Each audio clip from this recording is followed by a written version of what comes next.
పల్లె బతుకుల్లో మా తిండి మెతుకుల్లో నీ ప్రేమే నిండాలా.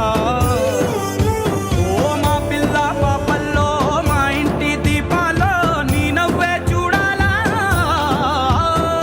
గుండె కలిగిన గుణము కలిగిన అయ్య కొడుకుగా వేరు